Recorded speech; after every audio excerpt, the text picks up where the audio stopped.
Right, guys, we are going to get started today.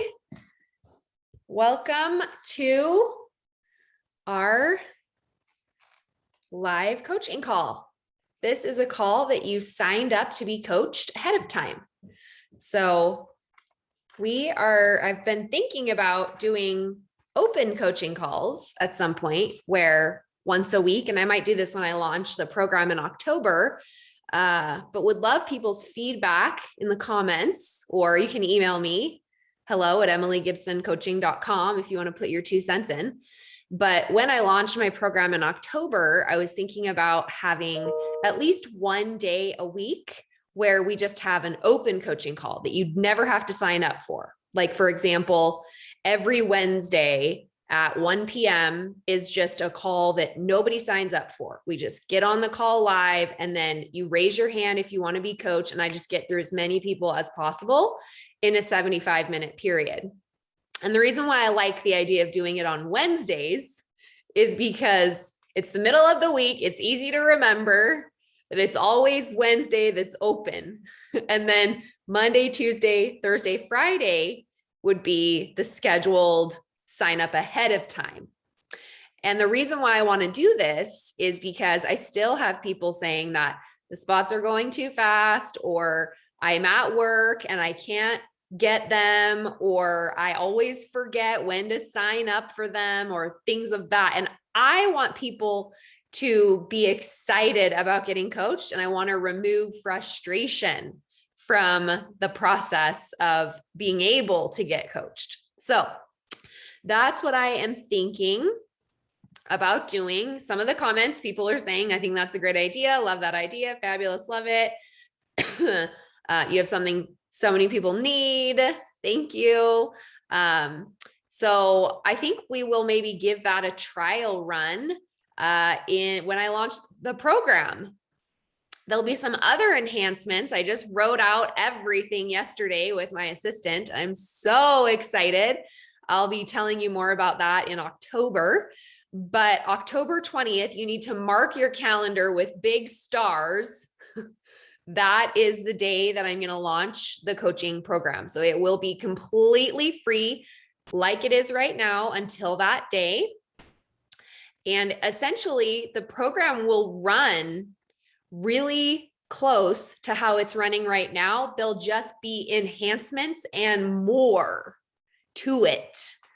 So that's what I'm going to tell you about on October 20th, but it's going to be amazing. And I'm so excited to share it with you all and to take this community to an even higher level of value, because that is what I want to offer you. That's what I'm so excited about. So anyway, we'll get straight to coaching now.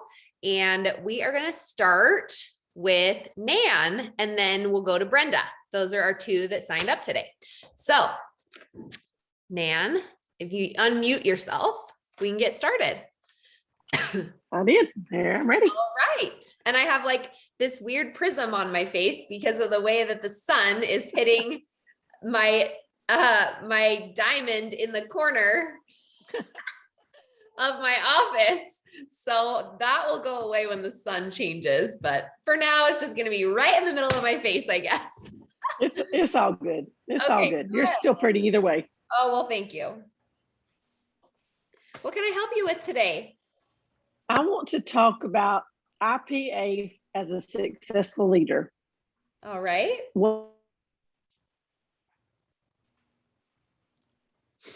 You're sort of cutting out. I wonder if maybe turning off your video, even though I want to see your face. Oh, wait, you're fine now. Looks like, let's just try it this way and see if it works. Okay. Okay. Better?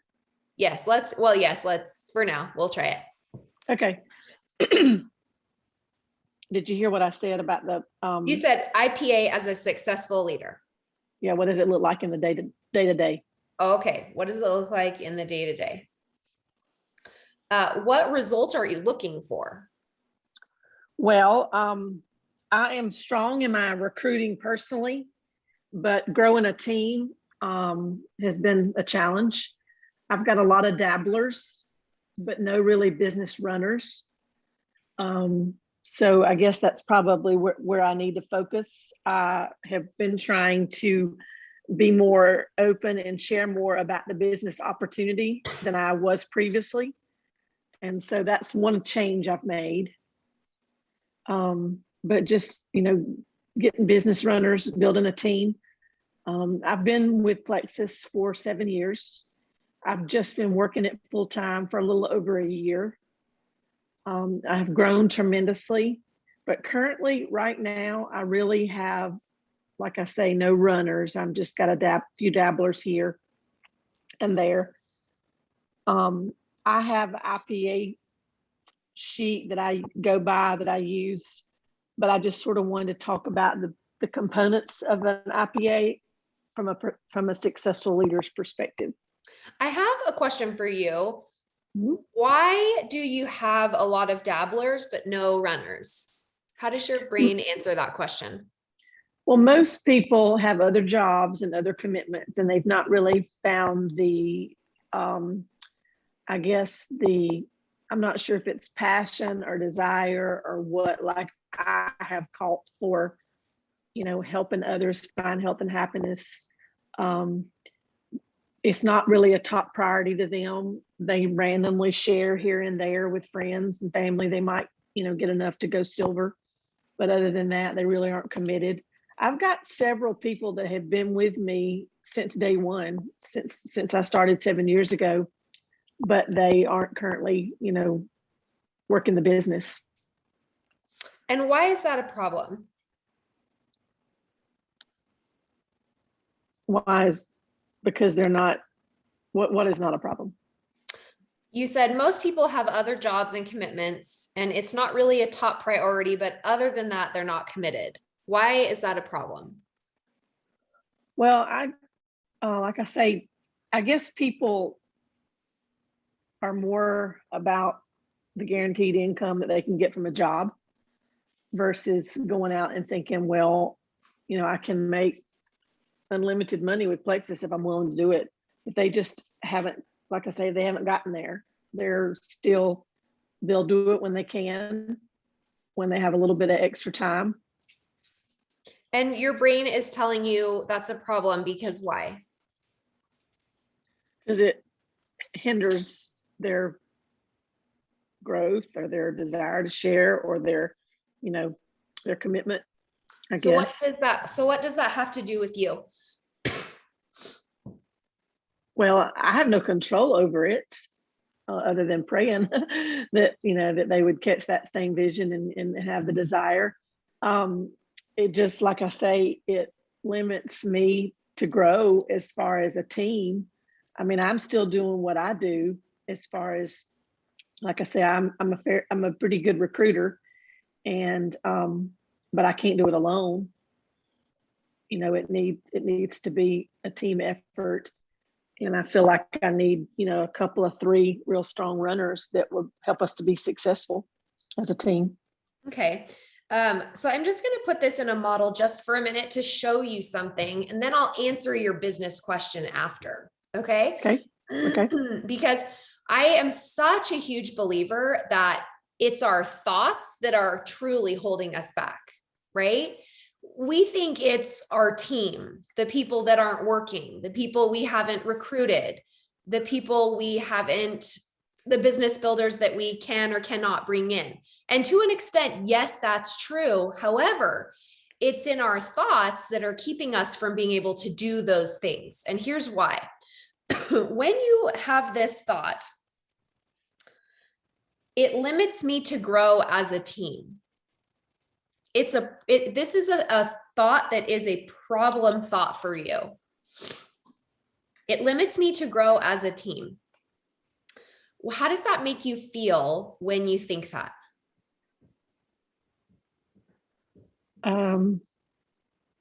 It can be frustrating at times. I try to remain positive. I'm a very positive person, and I'm grateful for everything that I have and for what we've accomplished in the lives we have changed. But it's a little frustrating because I do want to grow. And so, like I say, it can be frustrating at times because I have no control over it. The only thing I can do is pray. I can't make them do, do anything or handhold them. And I do a lot. I feel like I go above and beyond for a lot of my team members because I have more time than they do. I understand they are working jobs, their moms, their wives, or whatever. So I try to do a little extra to help, but I can't do it all. Okay, so when you feel frustrated, when you think it limits me to grow as a team, meaning their lack of input limits you to grow as a team, would that be correct, that thought? Yes. And then you feel frustrated.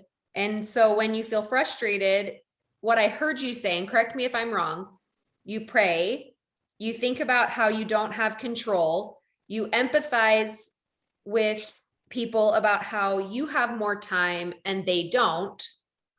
What else do you do when you're frustrated? When you think it limits them not doing this limits me as a team. Say that one more time. What else do you do when you're frustrated, when you're thinking them not doing the business limits you to grow as a team? I don't really know that I do anything else. I constantly am reaching out to people. Like today, I have a lady that I've been working with she's on her second month, and we've been working to try to get her 3 people. And I have really overly reached out to her and pretty much, just said, let me help you make your posts. Let me help you with your 3-way messaging to your people that you've reached out to. So I don't really know that I do anything outside of what we already discussed. So when you are frustrated, you reach out to them, or you reach out, you pull yourself together and then you reach out from a different place? Yeah, I don't ever reach out in a negative way. I don't know. I So remain positive about it. When you're frustrated, what do you not do? Hold on just one second. Okay.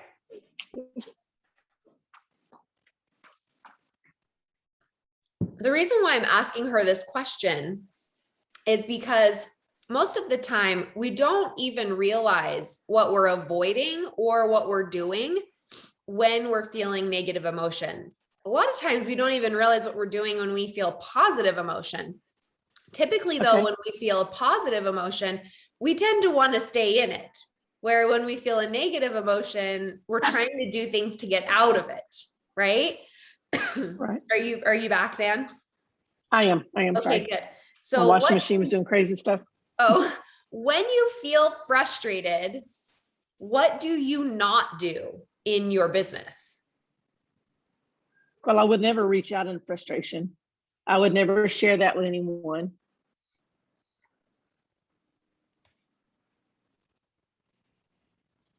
So it's almost like you're maybe resisting, like you said, I don't reach out when I'm feeling frustrated.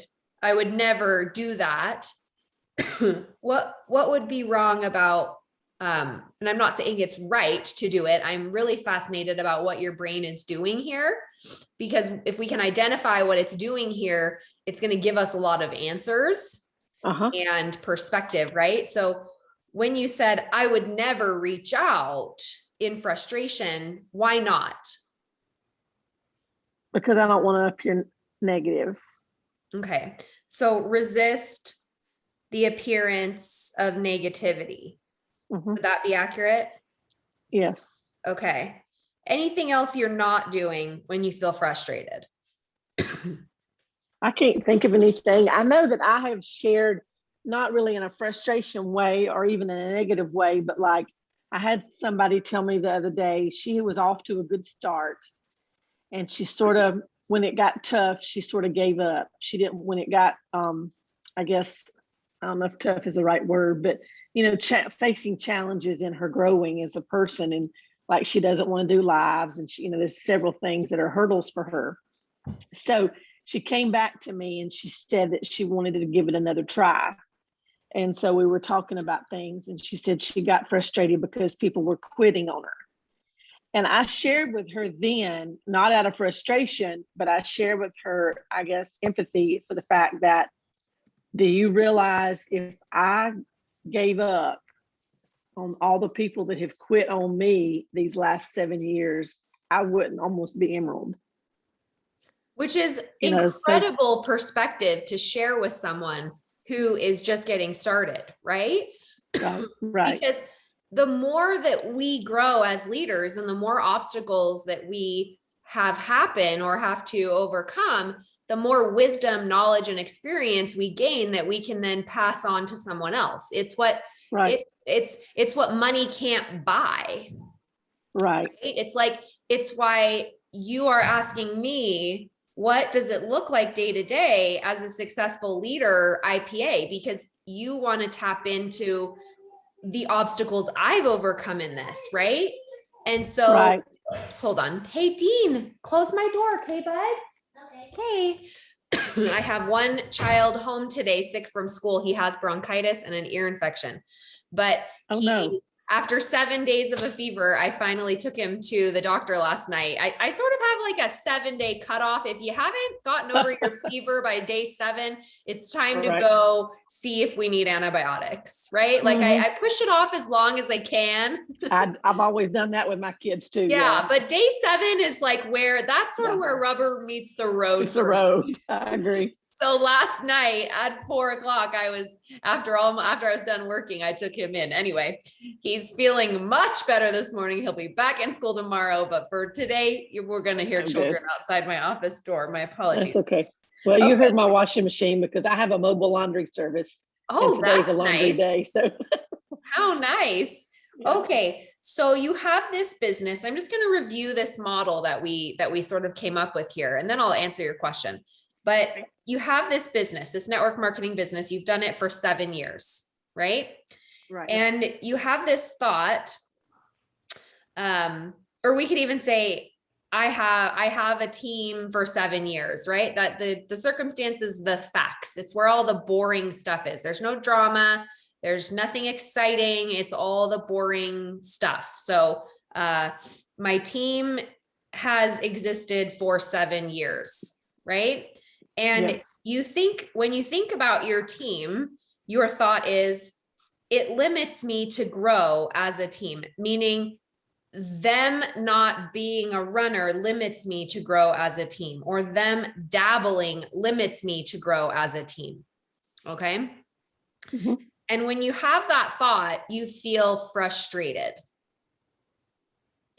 And when you feel frustrated, you pray, you think about how you don't have control, you empathize about how you have more time and they don't, which is actually a new thought there, but I'm going to put it in the action line because it's what's going on in your brain while you're feeling frustrated. You don't reach out to your team. Doesn't sound like, and I didn't ask you this, but do you make any Facebook posts when you're frustrated? Do you scroll social media when you're frustrated? I don't make any posts when I'm frustrated. No.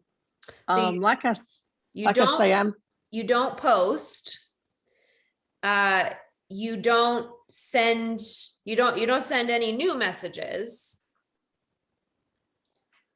You don't do any leader development. I wouldn't say that I have a lot of frustrating times. I will say that. Like I say, I'm a very positive person. I don't, generally get down and get negative, which is totally fine.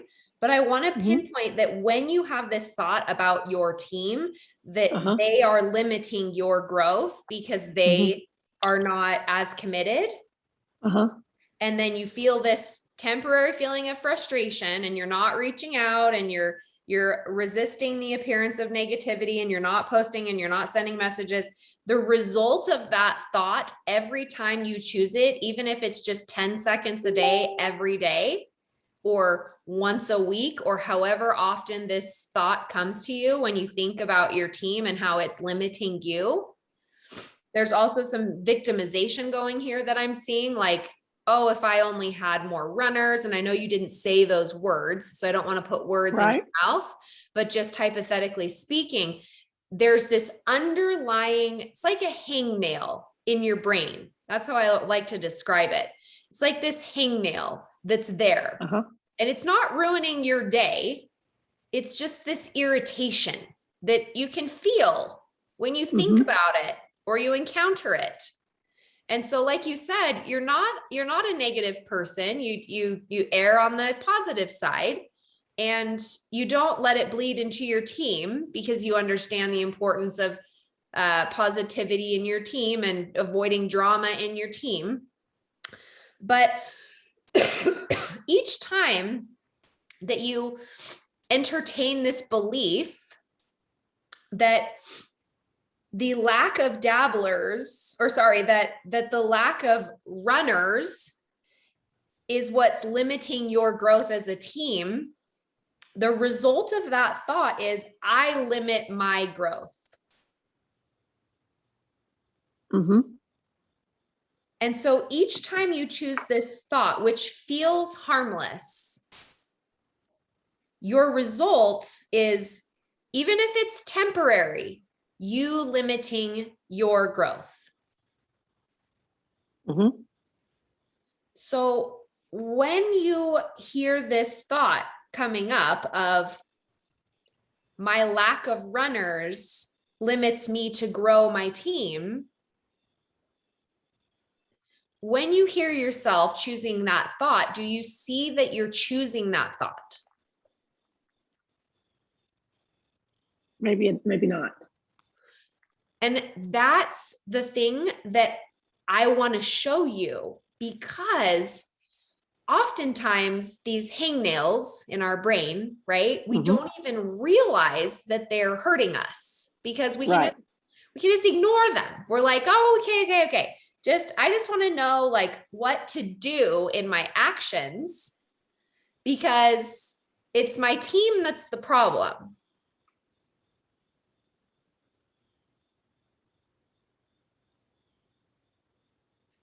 Okay. Are you there? Yeah. Okay. I'm not saying that I do everything right, and it's not all them. Oh, but like totally. I say, because it's 50-50. Right. It's always 50-50. Right. I was just pointing out that, that's probably not one of my weak points as far as recruiting, because I feel like I do my part per se. I just know that you cannot be a successful leader without having team effort work. In other words, I can't be a diamond by myself. And so unless you can. And this is what I mean by this. Okay. When I hit the top of my company, I did not have anyone that was in the top 3 tiers.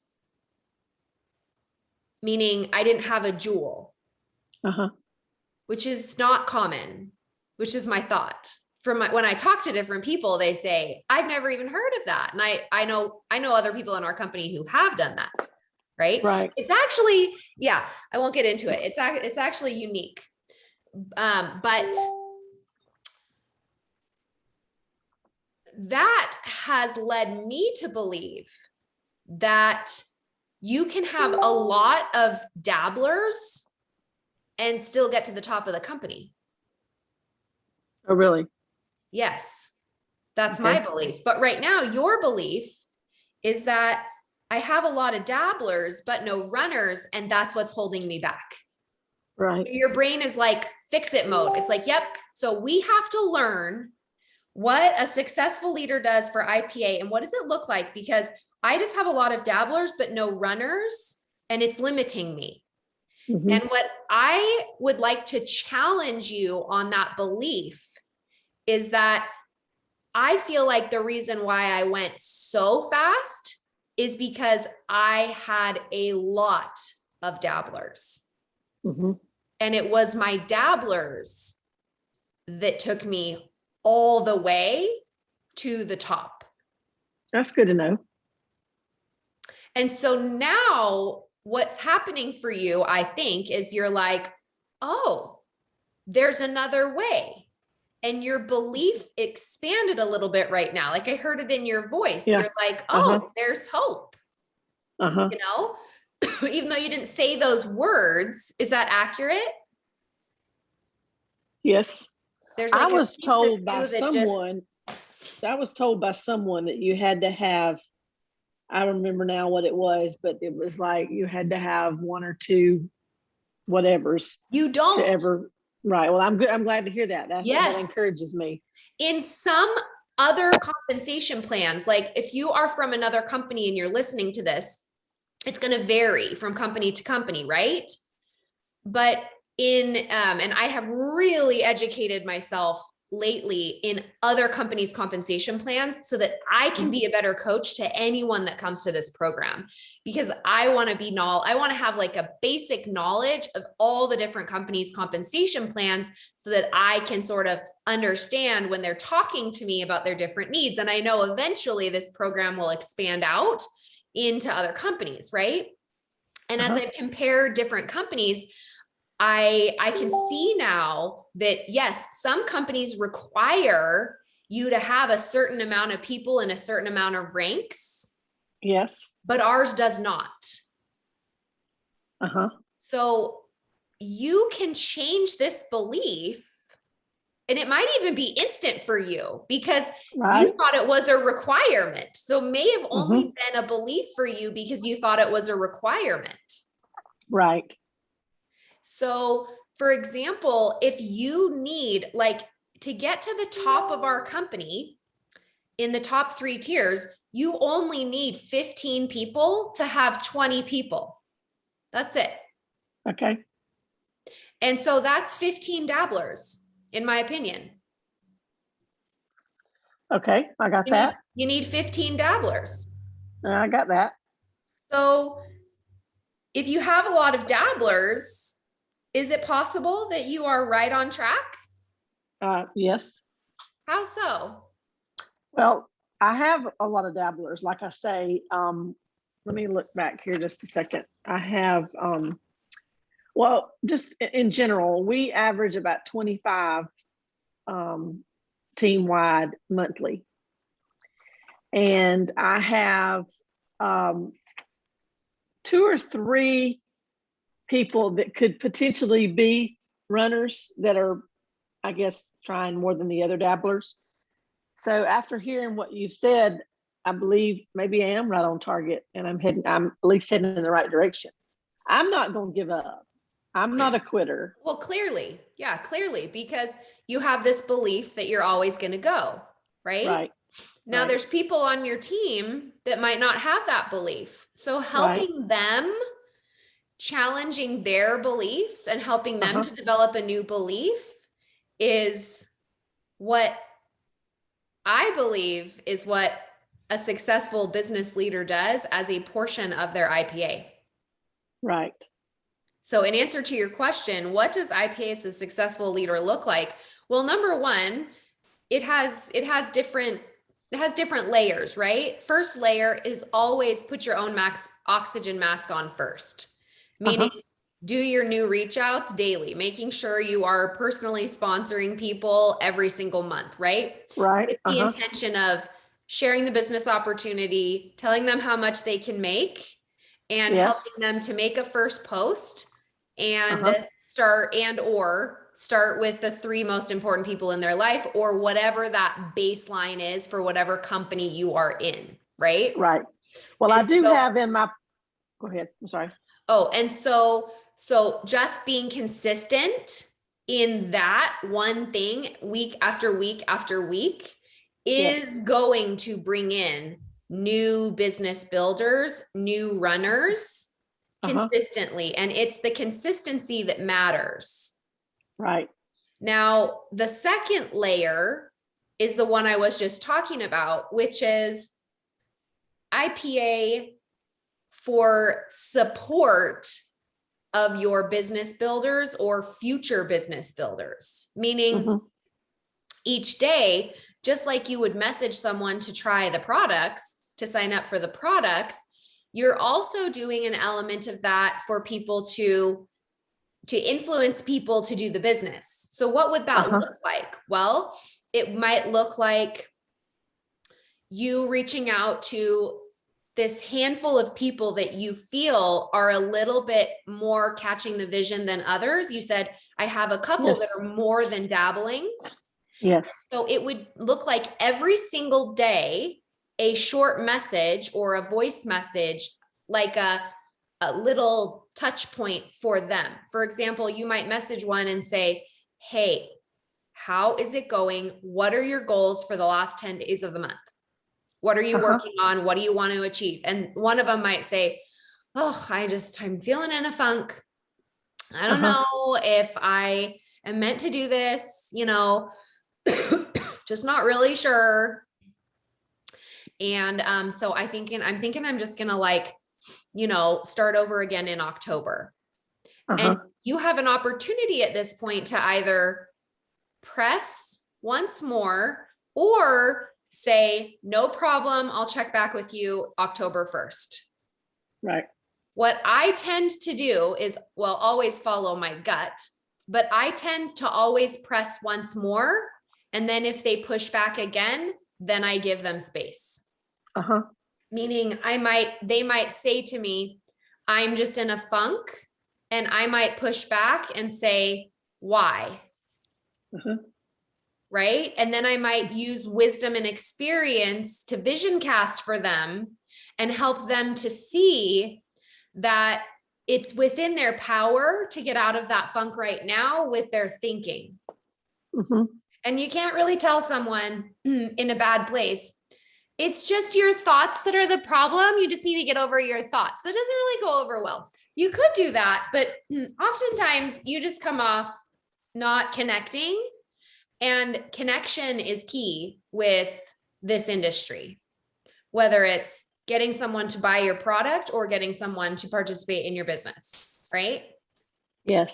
So at the end of the day, I always ask myself, whenever I'm trying to do IPA for leadership development, and this is what I want you to do, and then we'll go to Brenda.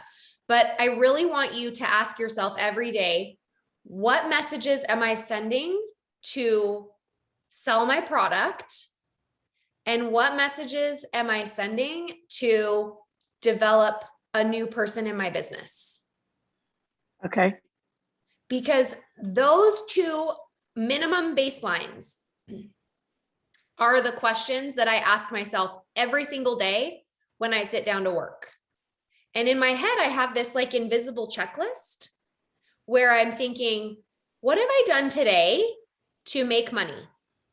What have I done today to get a paycheck? Right? Well, I need to follow up with so-and-so because she was on the fence. And then, man, if I could just get so-and-so to see that consistently reaching out is going to help her rank up and make more money, she would take off. Right? It's like I spent 3 years trying to get my best friend to do the business, and I never gave up on her, but it was a slow process of influencing her over time, helping her to change her belief about what she thought the business was. For the first 3 years, she told me, nobody cares about $500. I'm not going to post that I'm making $500. That's so stupid. And I was like, $500 was so much money to us when I started. I was like, if I could make $500 extra a month, that would be life-changing for our family. But she's a full-time attorney making tons of money. And she said to me, $500 is what I spend on a dinner out. That's so embarrassing to say I make $500, right? And so I had to challenge her belief around that for 3 years. When she finally decided that maybe $500 is a lot of money to the majority of her Facebook friends, she went from making $500 a month to $4,000 a month in 3 months' time. Wow. And this is the power of you consistently making sure that you are hitting those two things. Who am I bringing in for my product, and who am I influencing to change their beliefs about the business? Yeah. Okay. And I it wrote can both of be those with, questions down. it can be somebody who's already on your team loving their products, who you just know, you're like, oh, they would kill it if they did this. Right. Well, yes. Or someone that's not on your team yet. And you're like, if I could just get them to love the products, I think they would take off. Right. Well, like I had this lady say to me today, which she loves her products and she has done good sharing. She makes posts regularly and she started several three-way chats with me. We're about to make her go silver. She's close. But she says to me today, I'm wanting this. Her husband is disabled and I want to help our family, and God will let it flow if it's meant to be. So she's definitely on my radar for me to continue to invest in. And like I say, I have she would be several. someone that I would put on my business IPA list. Right. Right. Like that's someone that I'm going to be telling, like she gets 3, I'm going to be like, oh my gosh, if you get 3 more, you're going to make this amount by the end of the month. Right. Right. And so like little teeny messages like that and vision casting are so powerful with those people. And it's your job to show them what the business can do and lean into that energy. Where energy flows, money goes. Right. Gives, follows. Like that's what I believe. Right. Right. And this new thought that I think that you can grab onto, and let me know, correct me if I'm wrong, but I think a powerful thought that you can write down and add into your wheelhouse is, I can get to the top of my company with a lot of dabblers. Okay. Write that down. Or even a more simple thought, all I need is more dabblers. Good. I got it. Because your brain's gonna go back to this thought of, I have a lot of dabblers, but no business runners. It's gonna keep grabbing it because it's like a memorized model. Right. And so it's gonna grab it and you're gonna answer it. When you hear your brain say, hey, I have a lot of dabblers, but no runners, you're gonna be like, yep, and all I need is a lot of dabblers. Well, I was fixing this. It's part of my follow-up to try to help everybody go silver. Yeah. So I have plugged that in several months back. So that's my vision. So that makes me feel good to hear you say that. So I wrote that down. That's a very important tidbit that I learned today. Well, and it really doesn't even matter, like like this mentality of I need a lot of dabblers can help you in any shape and form, really, because it's the dabblers that turn into the runners as you influence them and see potential in them and develop them. Right. Right. No matter what your compensation plan is, that's always going to be true. Right. And so this thought of all I need is dabblers, like what feeling comes up for you when you think that? That's really exciting because I'm right on track. I got a lot of them. And when you're excited, I'm gonna keep developing more of them. Yes. When you're excited, what do you want to go do? I mean, share and work, like I say, I think hearing that and knowing that that's part of my follow-up anyway, I feel like I'll find more success now because I feel like I know that I can create more dabblers.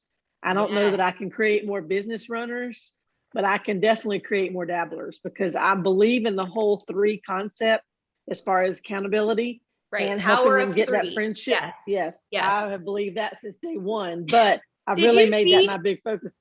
Did you see my funny reel that I made on Friday? About the disciples? Yes.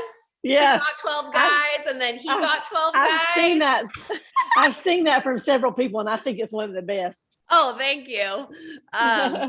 But yeah, it's this concept of the power of 3 and duplication and multiplication, right? It's an eternal concept that always works, right? Yes, absolutely. And so when you hear yourself choosing these old thoughts that you have identified are not serving you, yes, meaning I have a lot of dabblers, but no runners, or And because of that, I'm limited in my growth as a team. The Yeah. result that's always going to come up every time you choose that thought is I limit my growth. Right. That's always going to be in your result line when you choose those thoughts. A lot of dabblers, but no runners. It limits me to grow as a team. I can't do it alone. All of those thoughts are going to lead to your result of I limit my growth.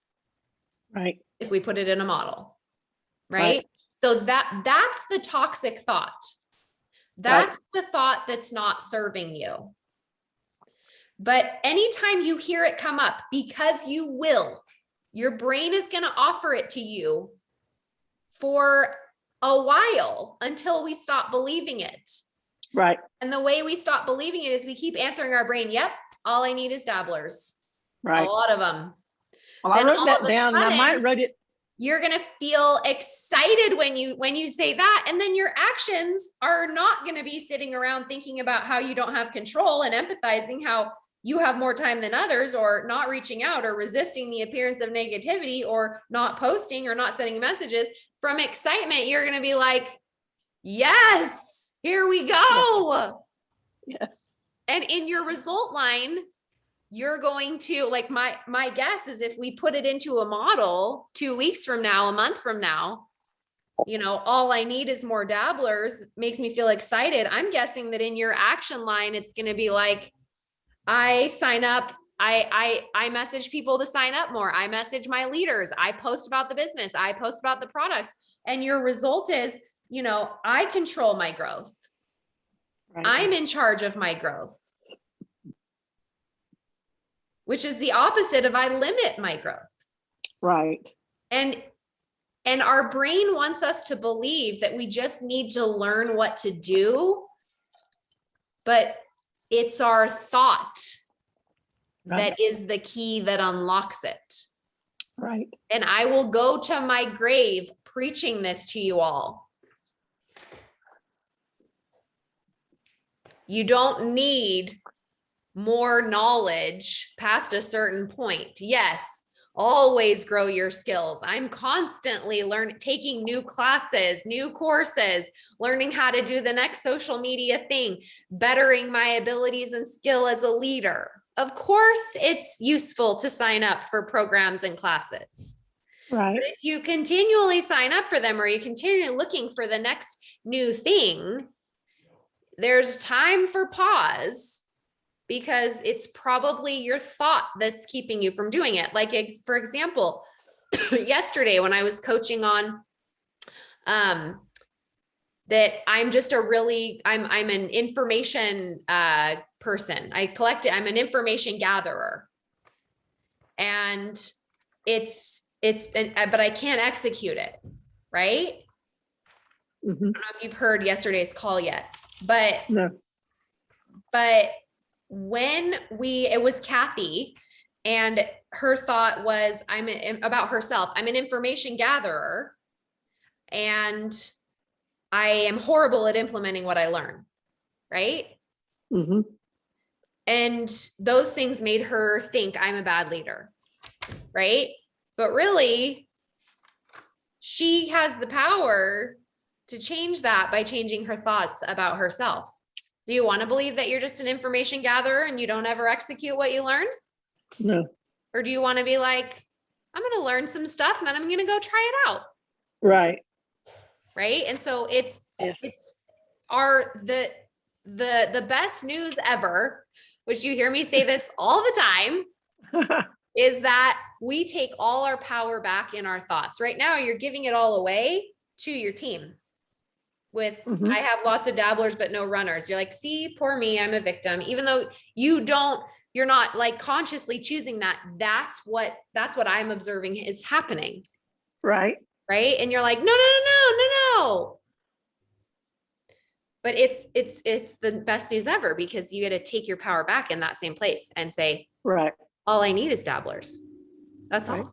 That's all I need. Well, I got that. And I wrote it down. I'm going to write it down in a few other places.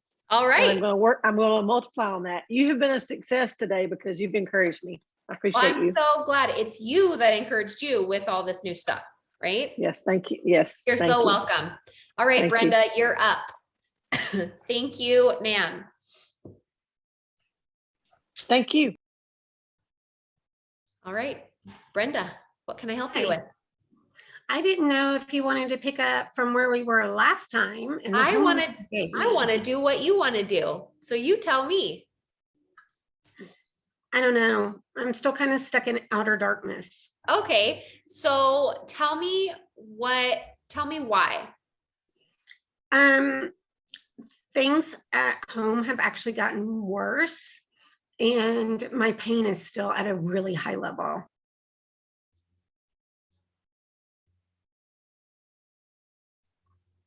Like right now, I've been sitting here since like 5 minutes before we started, and my back is like at a pain level of 7.5.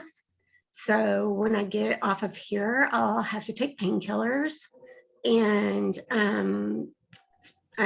my daughter surprised me. I don't know if you saw on Facebook, and drove in by herself from Tennessee to spend 3 weeks, which was, I needed it. Like I broke down sobbing for 30 minutes.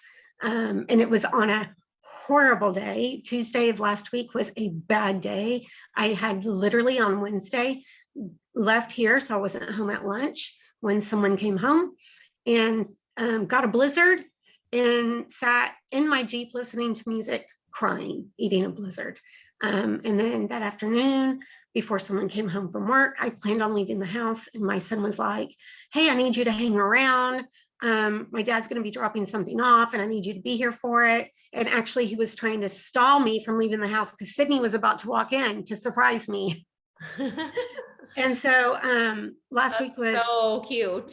It was awesome. So if you want to see all of it in my horrible sobbing face, because I did take a picture of it, because I do vulnerable on Facebook, it's all on Facebook. And then I had to keep the secret till Saturday because we drove up to surprise my mom and dad in Fort Worth. God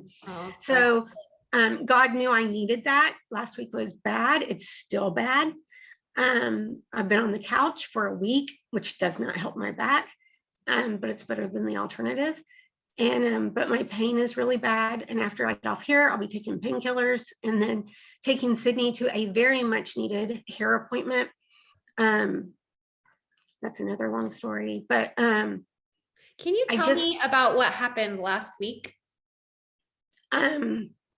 So if you don't feel comfortable talking about it, that's fine too. I can ask another way. Wednesday was actually my husband's birthday, and my parents, they're like, when, we want to make him a brisket. And if the cost of beef right now, it's very high. My parents are 80 and 83. And they're like, what weekend do you want to come up? And the weekend before his birthday, he had some stuff at work. And right now where he works, they sell school furniture. So obviously last year there was no school, and this year their orders have just been crazy because people are making up for last year. And so this summer has just been insane. And the company is still working on Saturdays. And they're still like 10 weeks behind on orders. And every summer is extra horrible because it's the busy season. And I'm the whipping post. So everything comes, he's always in a bad mood, but this year's been really bad. And so the week before his birthday, he really wasn't in the mood. And so I was like, let's do the next weekend, which would have been the weekend we just had. But Cooper was going to be, my son was going to be off on Saturday, but Rick was going to have to work Saturday morning. So I was like, I don't know if he's going to want to come up Saturday afternoon when he gets off, or Sunday, even though Cooper wouldn't be able to come up. And she's like, well, talk to him, let me know. I was like, okay. She's like, we've already found a brisket, but it's going to have to cook overnight, all these things. And so I kept asking him. He kept not responding. This is before we knew Sydney was coming. Mm-hmm. And so Tuesday, I'm making dinner, and sorry, painkillers dry out my mouth. That's okay. He walks in, and I ask him again. Dinner's like almost ready, like 3 minutes till dinner is being ready. And he's like, Jesus effing Christ, I'm the only person in this family that can't pick what he does for his own birthday. And I'm like, you know what? Never mind. Forget it. Because these are my parents. It's one thing to take your anger out towards me, but don't do it with my parents who are just trying to love you. He is not close to his family at all. I've given him children because he didn't get to raise his children. He was a full-time military. I've given him parents. And so I said, forget it. And my son had just left to go change right before dinner. He had just come home from work, and we start yelling. And normally I don't engage in it. And when he first, I just want to clarify this really quickly. So a husband walks in on Tuesday. So Tuesday, husband walks in and says, I'm the only person in this family who can't pick what he does for his birthday. And right, I asked, what do you want? Mom's wondering, when do you want to come for your birthday? And he says that says, I'm the only person in this family who can't pick what he does for his birthday. And you think what? And I said, you know what? Never mind. And it's not like, is that what you thought? Like, what did you think when he said those words? My thought was, you can be ugly to me, but not to my parents, okay, who are trying to love you. You can be ugly to me. Or it's one thing to be ugly to me, but not towards my parents who are trying to love you. Okay. It's one thing to be ugly to me, but not toward my parents who are trying to love you. And well, really not even to love you, but to celebrate you. Right. I mean, that's what it is. And when you have that thought, it's one thing to be ugly to me, but not toward my parents who are trying to celebrate you. Right. What do you feel? What emotion do you feel in one word? Anger. Okay. And when you feel anger, when you were feeling anger, I mean, one of the things that, like, what do you do? And I'll point out some things if you don't say them, but some of the things that you said you did right away was you said, forget it. Right. I shut that down. Said, forget it. And you keep in mind, cancel the party. I've been asking him, like you said, for several days, cancel the party, like that. You were like, okay, we'll cancel the party. Right. Because I've been asking him for a few days about this. So you decide, when you felt anger, you said, forget it, decide to cancel party. What else did you do? Did you stay in the room? Did you leave the room? I did, because I was literally at the stove finishing up dinner. So you stayed in the kitchen. Right. And he walked past me because he was going to change clothes, and he's trying to yell at me. And when you felt anger, what else did you do? I try to block. So what I've learned to do is not engage. I used to try to engage in his fights because I'm a Libra, and I try to explain myself. And I've learned over the years to just disengage. But what does that look like for you when you disengage? What do you do with your body when you disengage? I consider the space that he occupies as empty. Okay. Normally I leave the room, but I couldn't because I was cooking. So disconnect physically in mind. Yeah. Okay. Because you didn't want to leave the room because you were cooking. So continued cooking dinner was one of our actions, right? Right. For like 2 minutes. Okay. For 2 minutes. Anything else you did in that moment when you felt anger? Yeah. So he's trying to talk to me. He's still yelling at me as he walks past me because he's going to our bedroom to change clothes. And so I'm trying to still ignore him. while he's Okay. yelling at me. So ignore him. So, and now he's right next to me, and I'm like, F off, like, Okay. stop. And he's like, screw you too. And I turn and I look him dead in the eyes. And I'm like, screw you. Like that whole, I'm not kidding. Right. Because I can't walk away. Normally I walk away, but I can't because I'm literally, You're making dinner. this meal is almost finished on the skillet, and he keeps walking off into the bedroom. And tell me what else is going on in your mind. I'm actually irritated because I can't walk away. So I'm feeling But when trapped. you're feeling anger, because the irritation is coming from a new thought. So I want to stick with this I'm thought. feeling trapped. Right. But when you were feeling anger initially, when you thought it's one thing to be ugly to me, but not toward my parents, and you feel anger, you said, forget it. You decide to cancel the party, or at least you say so. You stay in the kitchen, you disconnect physically in your mind, you continue cooking dinner for 2 minutes, you ignore him, you tell him to F off and screw you. The screw you was not screw you. I'm just being polite because this okay. Got it.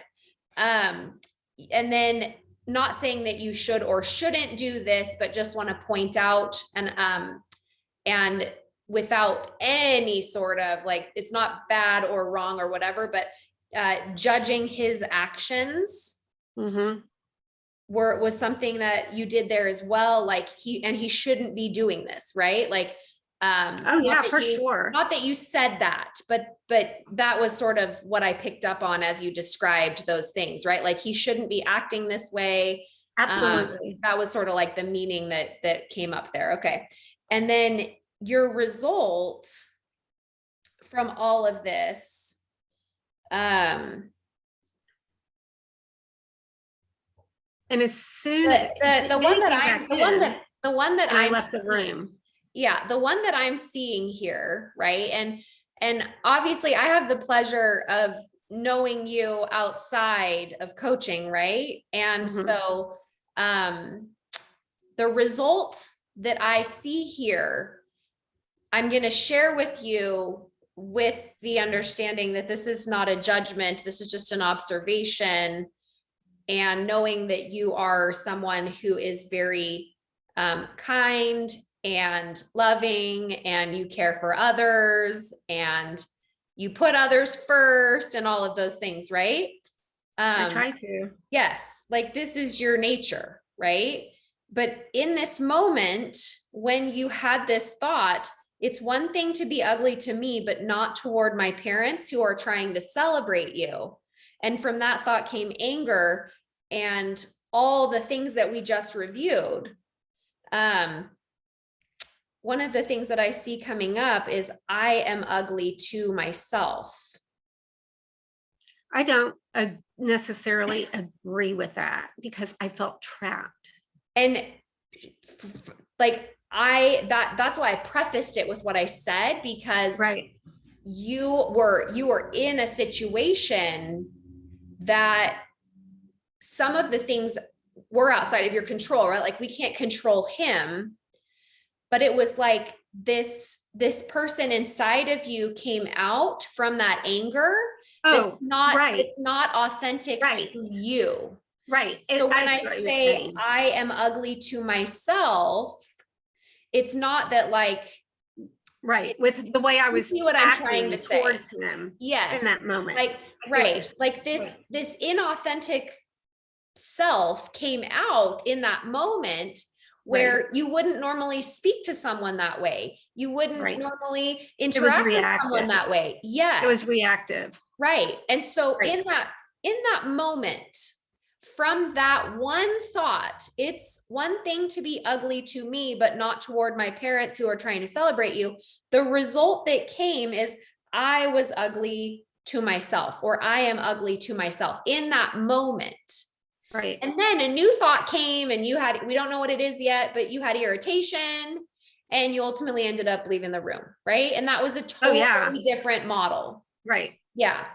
But really just honing in on this thought, right? Of it's one thing to be ugly to me, but not toward my parents who are trying to celebrate you. It's that thought that caused the pain. Even though your brain is like, no, he causes the pain. It's him. He did this. And I 100% do the same thing with certain people in my life.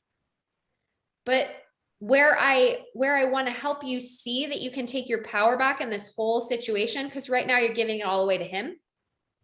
You're like, you are causing this pain. You are causing this problem, right?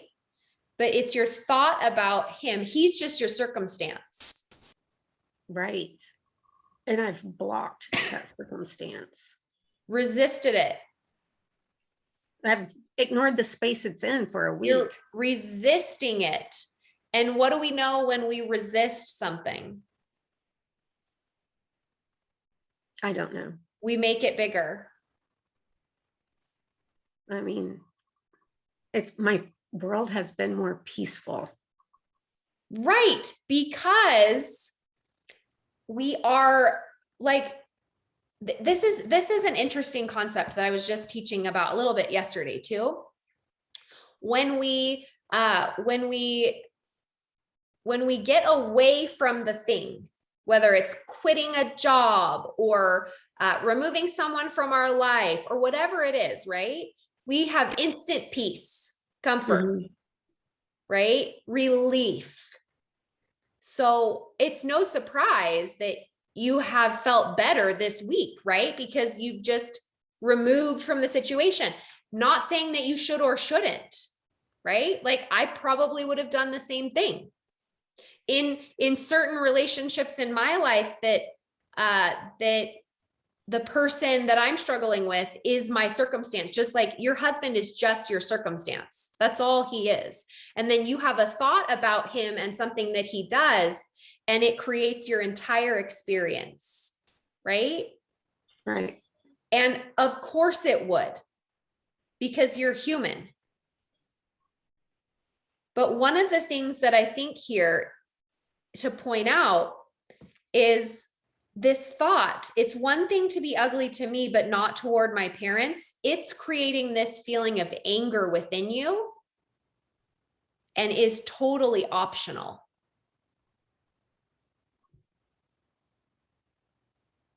Well, I can't change his behavior. Right. But I can change my location to his behavior. You can also change your thought if you want to. Which is what I did. I Right. quit reacting to Right. his behavior. One thing that I want to offer to you in this moment, because this is like, I feel like last time he said something while you were cooking dinner too. Am I remembering that right? It's like all the drama. I hope your business fails. All the drama goes down at cooking. As I'm doing something for him. In complete humor, I think we just need to do more Uber Eats. Well, no more we live in cooking, a town Brenda. of 5,000 people. In all So seriousness, there's no Uber. In all seriousness, in all seriousness. Ironically, until last night, he hasn't had a home cooked meal in a week. That's funny. Okay. Appreciate what you had, buddy. Let's look at this. I want to go back to this circumstance, which is husband. Okay. Husband walks in and says, I'm the only person in this family who can't pick what he does for his birthday. What is another way to interpret that?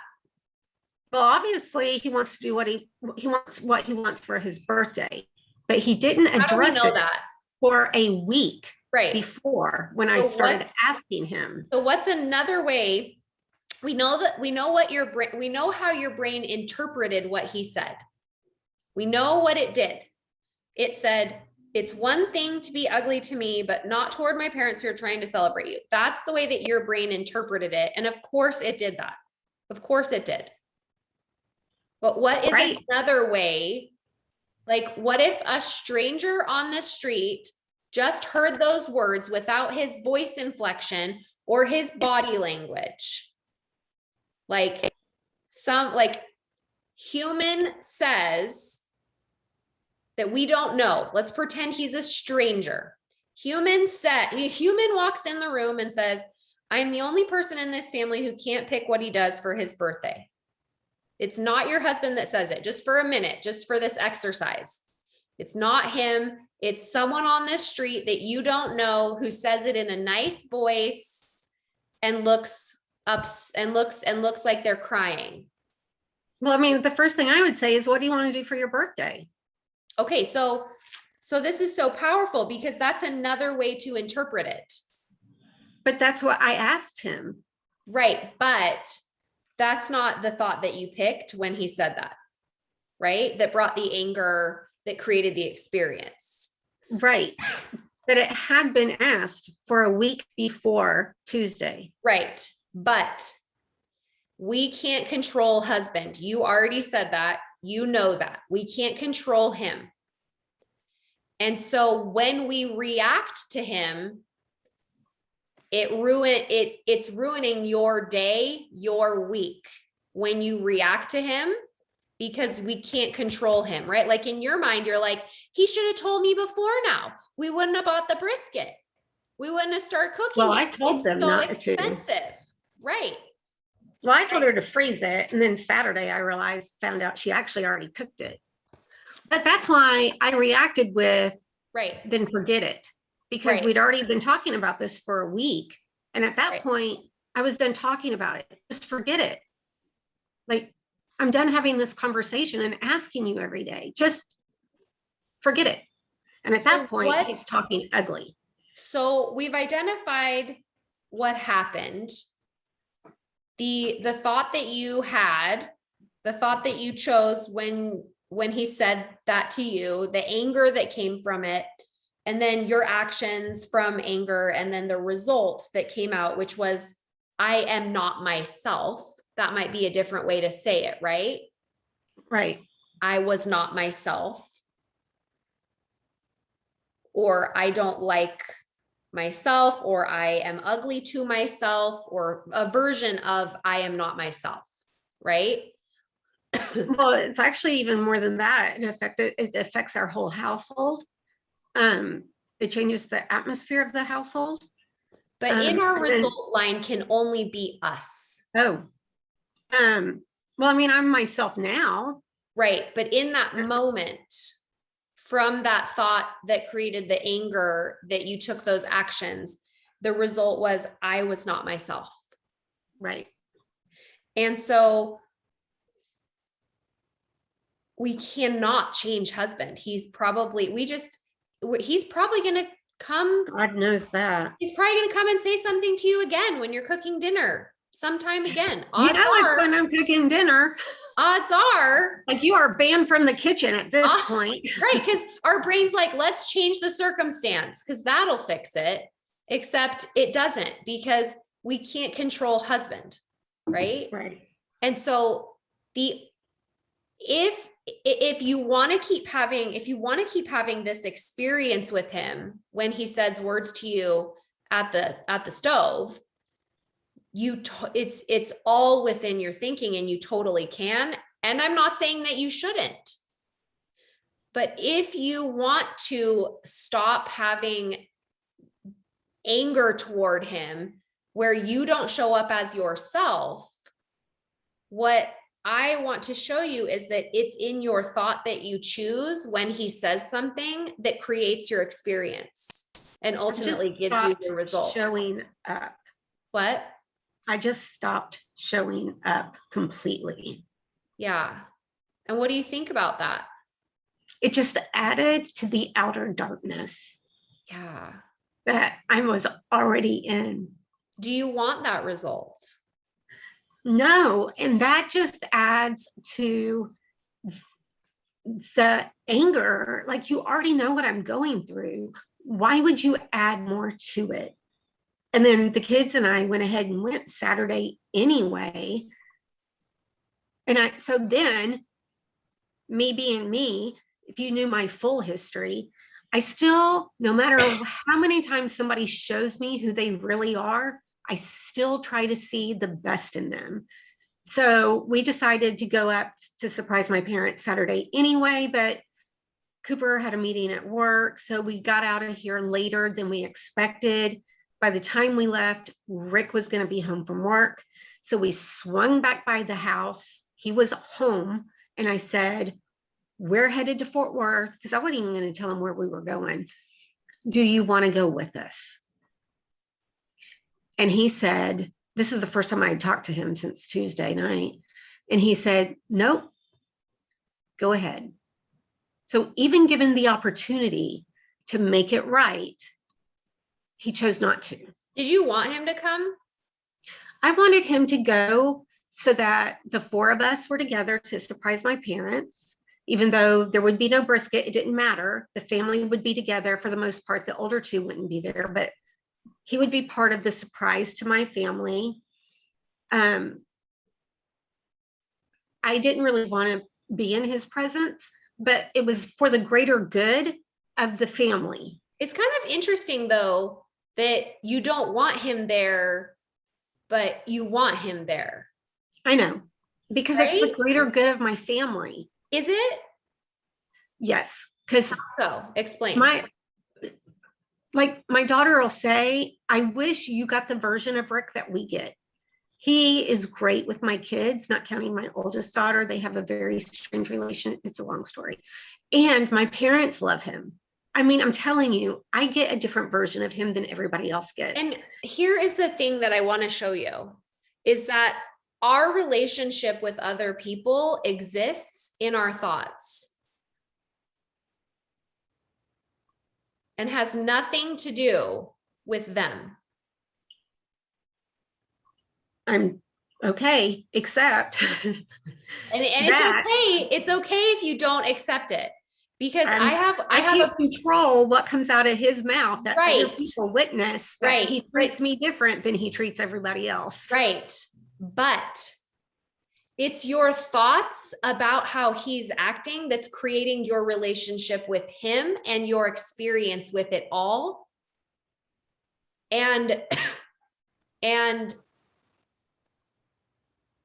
it's, of course, it would do that. It's, there you go, being human again, right? Like, this is your husband. Like, have compassion for yourself in this place, right? Like, this is your husband. You would prefer if he spoke to you differently. You would prefer if he did things differently, because he interacts differently with your parents. He interacts differently with your kids. People like him, but he treats you differently, right? Like, your brain is like a little bit victimizing self here for some reason.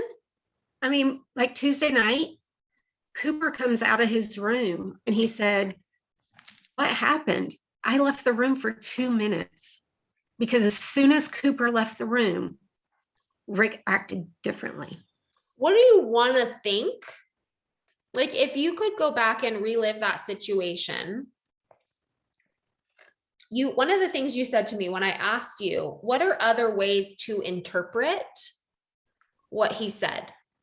Like, if it wasn't your husband, it was someone you didn't know, it was someone on the street, didn't do it with the same voice inflection. Because as humans, we're really good at reading people, right? Like, you can describe to me his body language and the voice inflection that he said it in when he said, I'm the only person in this family who can't pick what he does for his birthday, right? Well, like, my first thought is, because I listened to Emily Gibson, I would hear, oh, he's victimizing himself. And then you're getting in his model, which is totally fine.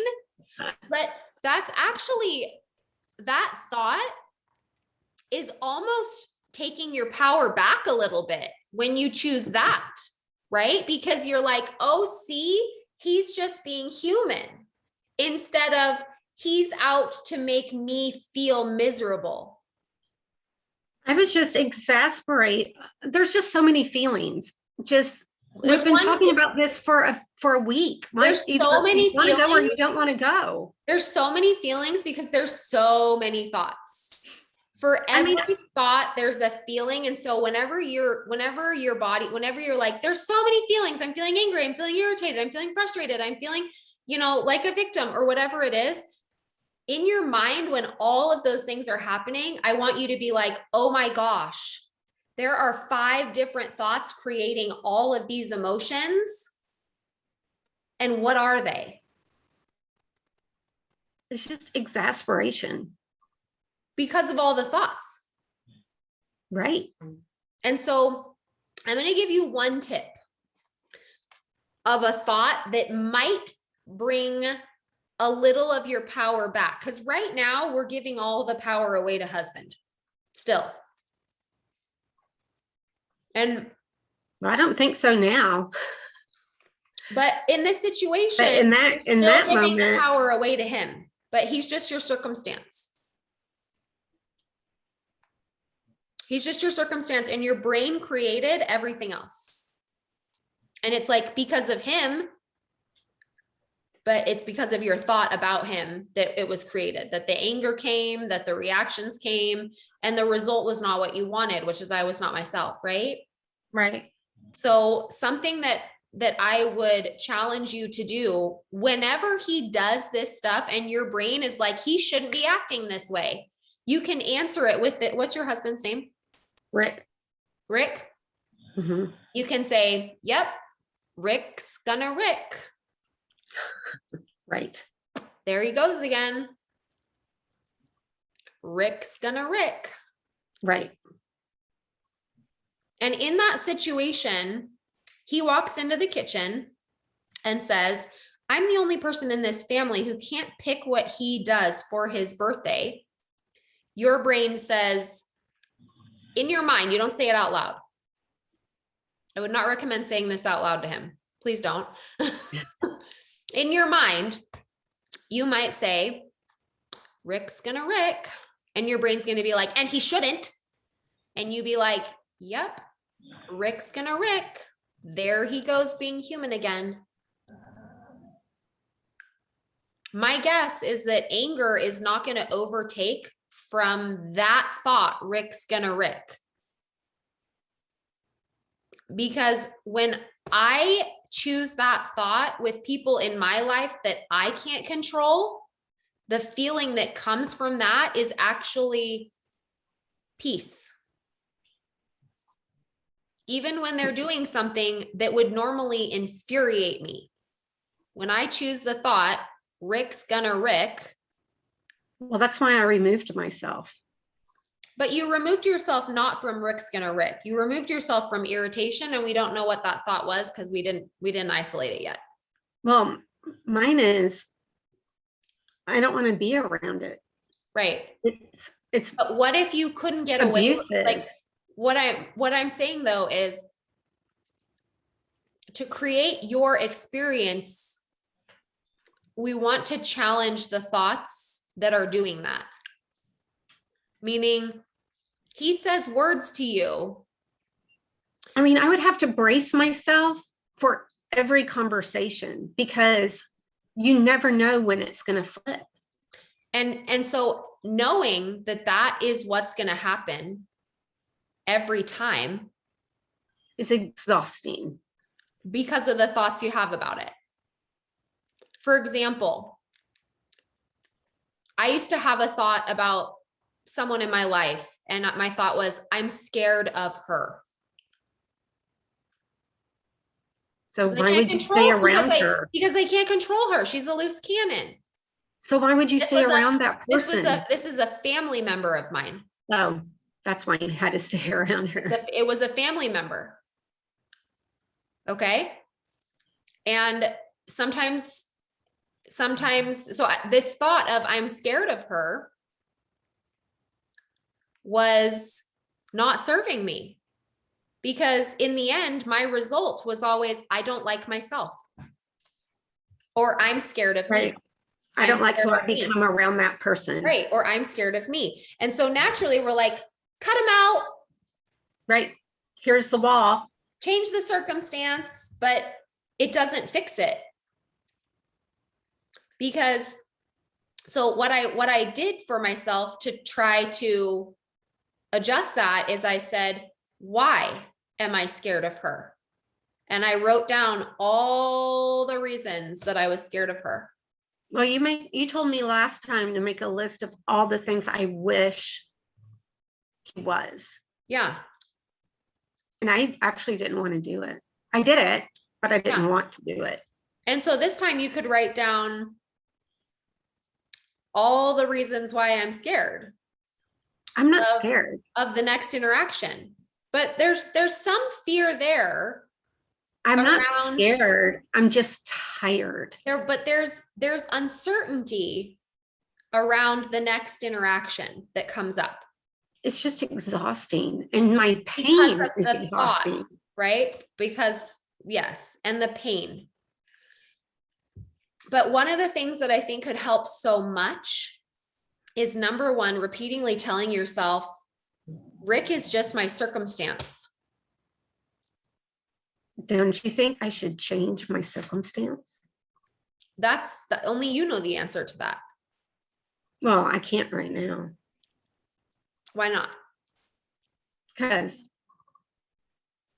money. Okay. Remember, my health, my marriage, my money, all of that, all wrapped up. If you really wanted to do it, you could figure it out. I am starting to figure it out. I'm actually doing a mass purge of everything I own to try to get out of debt. And last week I ended up selling like $200 worth of stuff in my house. And see, that's your brain showing you that there are other options, because there's this black and white thinking of I'm trapped, I'm stuck, I can't leave because of money. But really, what else is true? Well, we could go into more debt. But I still need my 9 people this month. We could go live with parents. We could sell our things. I know we don't want to, but we could.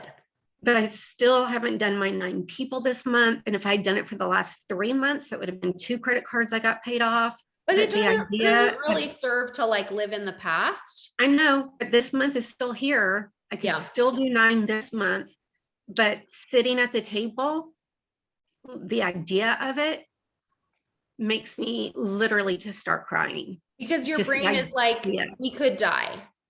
No, I'm not going to die. Right. But pain. You know what I'm saying? Right. Like my body rejects the idea because it knows the pain of sitting. It's trying to keep you safe. Right. Yeah. So it's all, like I said the first time, the whole marriage, money, business is so all intertwined. It's crazy.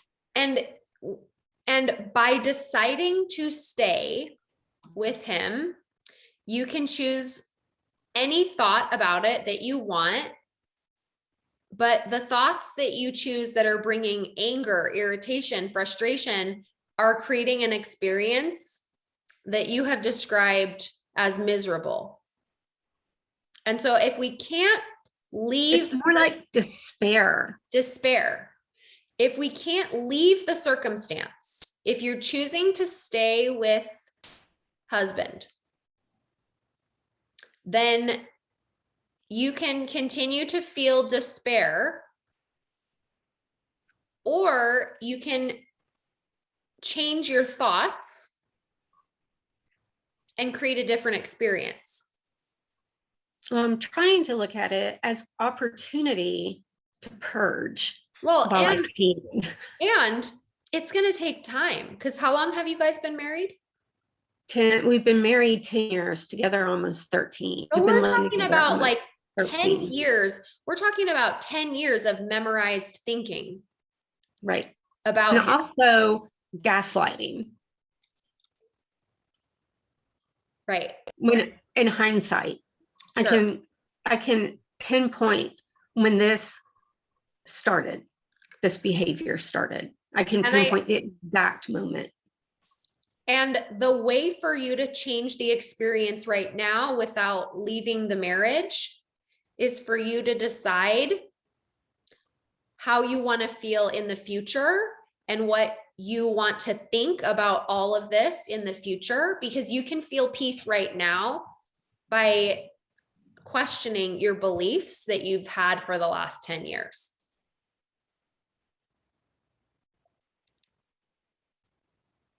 Or you can just leave the house. I do that when I need peace. And both are available to you. Whenever it gets to be too much, get in the Jeep, crank the music, Right. do a little dance party, Emily Gibson style. There's only You're my one when online you have the mentor. karaoke going. I agree. You're my online mentor that you don't know you are. Oh, I'm so glad. You are. I listen to your trainings. I listen to your podcast. Thank you. I'm so glad.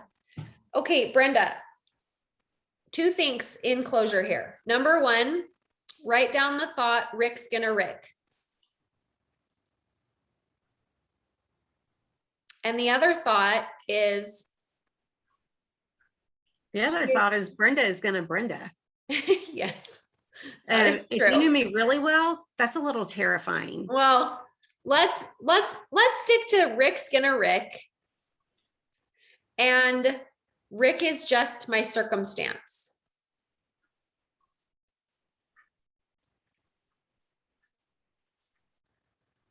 And every time that he says something that you don't think he should be saying or should be doing, you have the option to pick those 2 thoughts. Okay. And notice when you don't pick them, the experience you create for yourself. Is this odd to talk about compared to everybody else talking mostly about business? I don't think so. I mean, my thought is no, I don't think so. I don't think it's odd at all. I think that we all have human brains and we all have a human experience. And a lot of people are afraid to talk about what their brain is really thinking and doing in situations, and benefit from people that have the courage to share what's going on in their brain and in their most intimate relationships. Most people don't see this side of my life because it's not my highlight reel on Facebook. Right. Of course. Nobody's is. I'm a little apprehensive that so many people see this or rewatch this, might message him and be like, hey, do you know your wife's talking about this? And I'm like, so what? What if they do? And if a conversation ever happened like that, you could decide how you want to answer it. It's my truth. What are you going to do about it? Right. I haven't said anything that's untrue. So you're just sharing your experience and working it out in your brain instead of resisting it. Right. And because I feel like part of this holds me back in my business, because I feel like all of this is intertwined. It is, because whenever we have thoughts that have a net negative in our result, it is going to affect other areas of our life.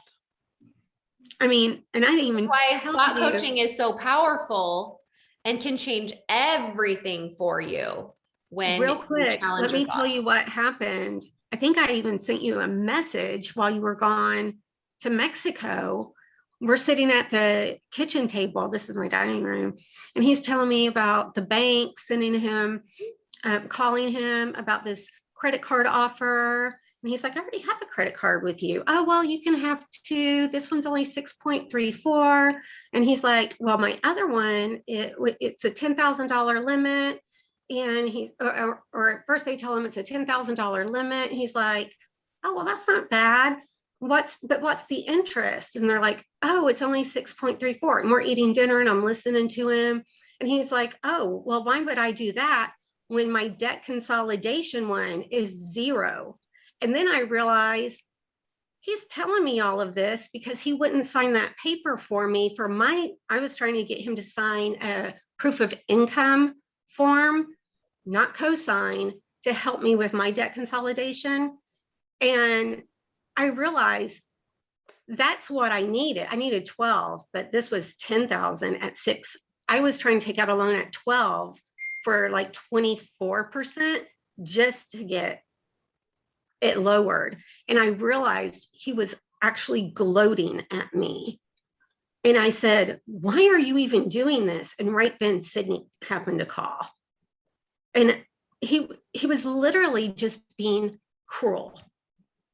And remember, My therapist was like, just your circumstance. And thankfully, and I heard your voice in my head. Yes. I Rick could is hear gonna you. Rick. Rick is gonna like, Rick. He's I just gotta your put that in my circumstance. model. Yes.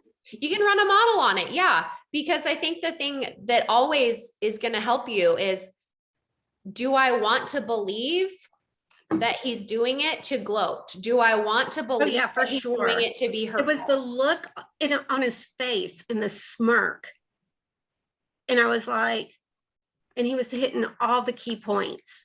But you feeding into it is what's causing you the pain. Right. And right when I was starting to get upset. He knows that he has power over you because he knows you're going to feed into it. So where I think you could take all your power back is when he does something like that. And normally your brain is like, yeah, he's gloating. He's doing this to hurt me. You could turn it back around in your mind and say, that person is hurting. Hurt people. Right. Like it's a bully mentality. Instead of he is hurting me, he must be hurting.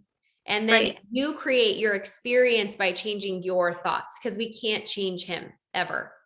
Right.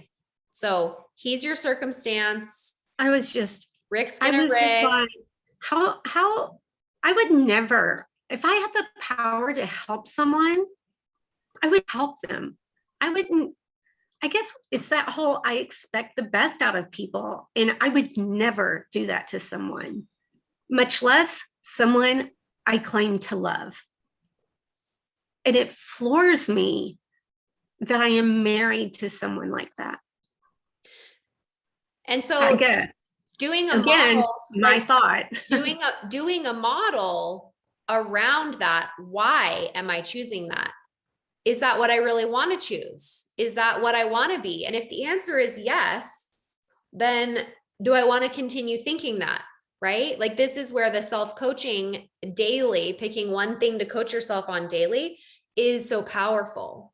So thank you for sharing everything that you shared, Brenda. Thank you for helping me. I appreciate you so much. Welcome. I love it. And this is a 10-year relationship. So it's going to take time, and telling ourselves that it should be going faster isn't really useful either, Right. So, it's just like your health, you didn't get here in a day. Right. Yes. So this is really powerful work to do in your life. And, I just appreciate, being able to give you some tools to help you, and we'll keep working on it. Okay. Thank you so much. You're welcome. All right, guys, have a good one. Bye.